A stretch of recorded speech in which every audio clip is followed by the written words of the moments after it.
ధర్మం, న్యాయం, సేవ మూల సిద్ధాంతాలుగా కంచి పీఠాన్ని జగద్గురువు శ్రీ ఆదిశంకరాచార్యులు తమిళనాడులో స్థాపించారు. నాటి నుంచి నేటి వరకు హిందూ ధర్మ పరిరక్షణకు కృషి చేస్తుంది ఈ సంస్థ. అన్య మతాల నుంచి హిందూ మతానికి ముప్పు వాటిల్లిన సమయంలో సదాశివుడి రూపమైన ఆదిశంకరాచార్య భూలోకంలో జన్మించారని భక్తుల నమ్మకం, విశ్వాసం.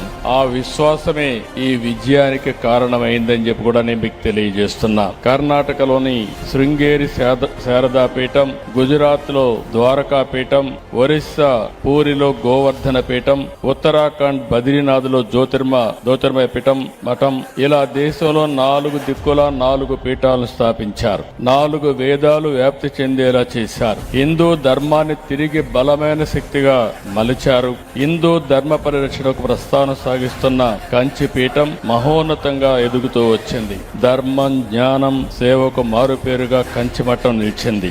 ఇప్పుడే మాట్లాడుతూ చెప్పారు, మానవ సేవే మాధవ సేవ అని నమ్మింది కాబట్టి కంచి పీఠం దేశవ్యాప్తంగా కంటి ఆసుపత్రులు స్థాపించి పేదలకు ఉచితంగా వైద్య సేవలు అందిస్తుంది.